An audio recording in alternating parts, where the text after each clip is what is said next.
Yo people, back for another episode of Big Six Bants. Before we start this video, I need you guys to do one thing and one thing only, and that is to smash the like button on this video. Of course, last time we did aim for 250 likes, but only got about 120 something. So I'm gonna need you guys to make up for that one. And as soon as you watch the video, just smash the like button and subscribe if you're new. It's another episode of Big Six Bants. Let's get into it. So, 3 pieces of news to cover today. And the first one is Liverpool have now put Callum Phillips, I repeat, Callum Phillips on our shortlist. Now, I don't know what you guys think of Callum Phillips, but I'm not gonna lie, he's all right. Like it's kind of mid, but you know, there's a player there, right? There's a player there. I mean, somewhere still. How old is he now? 27. Is he 20? He's 27. That man is 27. So, again, injury problems, barely plays, 27 years of age. Not exactly a prospect for the future. Okay, let me be a little bit more objective about this. I do feel like as a player, he has the talents to suit Liverpool. Again, he is aggressive in his play. He has got very good distribution. Long-range passing is something that he specialises in. And he's a high-intensity player that goes with Liverpool's high-intensity system. However, if he's struggling to stay fit at Manchester City, how is he going to stay fit within a Jurgen Klopp side? Hey, your guess is as good as mine. So now I'm kind of looking at them thinking, well, does his fitness depend on whether he's playing or not? Because his fitness record in his last season at Leeds was a little bit He got 29 appearances in the season before. So this first season in the Premier League, not before they got promoted. So not the last season at Leeds, the season before. So in that sense, his fitness has been okay. It's been all right.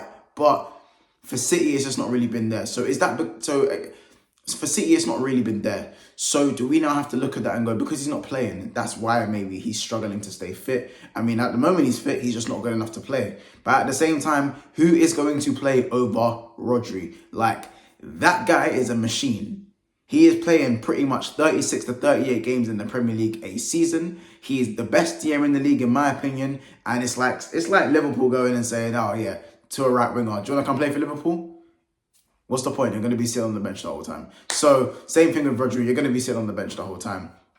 If Arsenal go get a winger, you're going to be benched behind Saka the whole time. That's just kind of how it works. So, Callum Phillips, I mean, as a down bad Liverpool fan right now, would I take a fit Callum Phillips? Yeah, I probably would. But would I be overwhelmed by the signing? Nah, it would be quite underwhelming for me. And I still think it's probably going to cost within the region of around 40 to 50 million, even at the age of 27, even though we don't know what kind of player we're probably going to get because he's been sitting on the bench for a whole year and a half. Hey, your guess is as good as mine, people.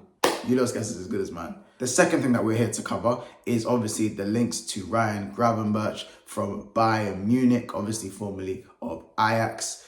I mean, I ain't really a fan of this one.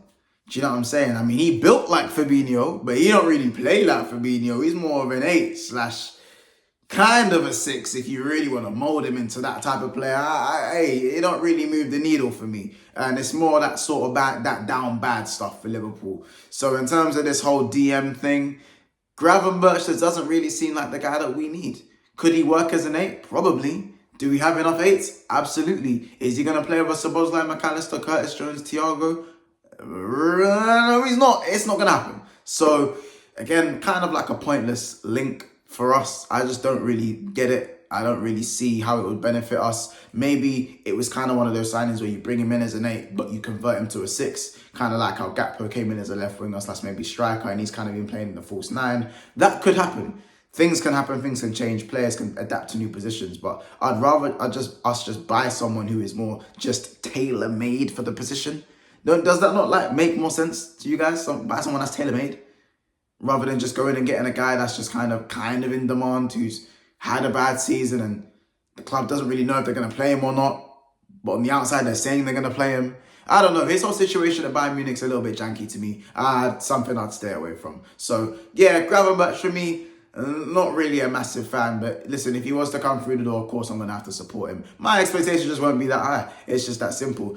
Let me know in the chat if you guys think Gravenberch is clearly good enough to be playing for Liverpool, or if it would be a smart signing. You guys let me know that. And the third thing that we are here to talk about is, of course, Doucoure. He just played against Arsenal. The performance was there. It was alright. It was okay. It was alright. I mean, it didn't really move me. It didn't really move the needle. Again, I'm not a massive fan of Doucoure. What I did see from him, though, is that he did win the ball. He won his duels. He was kind of progressive when he needed to be. But Lord, does he turn like a 12-wheeler? I'm not gonna lie, his mobility is crazy slow. I don't know if that's something we could do with at Liverpool. And for the price of 70 million?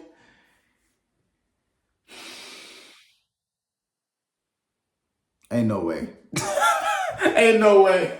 So you guys can probably grasp what my feelings towards Doucoure. Again, in terms of a signing, he does suit Liverpool's like kind of destroyer DM build, but like him being as stiff as he is and not very mobile, that could be to our detriment. I feel like our DM has to be a little bit mobile. But then again, Fabinho wasn't mobile. But Fabinho technically, and his distribution and on the ball, come on, man. Come on, man. Hey, we ain't going to see us. We're not seeing something like that for a long time. So, again, I feel like with Doucoure, do you know what? There is an argument to say that he's playing at a Palace side where he's not going to see a lot of the ball, and you're not going to be able to really utilize or look at his abilities going forward and really make a fair judgment. So I guess maybe in the Liverpool side with free-flowing football and, really offensive rock and roll style Jurgen Klopp type of thing going on, maybe Doucoure kind of slots right in and he looks right at home and he's able to progress the ball, whether it's a pass through the lines, or whether it's a diag, or whether it's taking on a player, or whether it's just screening the back four. Me personally, just shut up and screen the back four and just sharpen it. That's what I want my six to do, as well as to be able to distribute here and there. Do you know what I'm saying? If Doucoure did come in alongside Endo, it's better than Gravenberch, and it's definitely better than Calvin Phillips. Actually, Calvin Phillips isn't the worst now that I'm thinking about it, but it's just, yeah, I ain't really with it.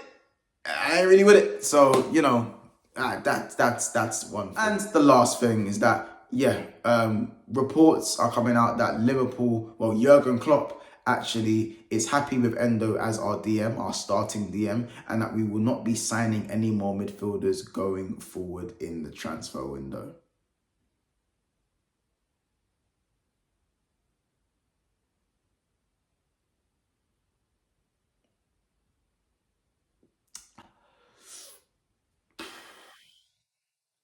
Now, I pray that isn't true.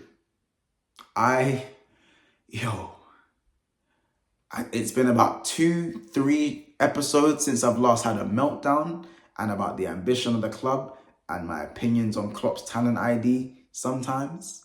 So what we're going to do, I'm going to act like that isn't true, and I hope that it's not reliable enough for us, and just wait until the window's done. Okay? Right? Anyway, it's been another episode of Big Six Bands. We had to keep this one short. Make sure you smash the like button. We're on the road to 6,400 subscribers now. The job you guys are doing is amazing. So please keep supporting the channel. And, we'll see you guys tomorrow for another episode and another catch up. It's been months. Take care, and we'll see you soon.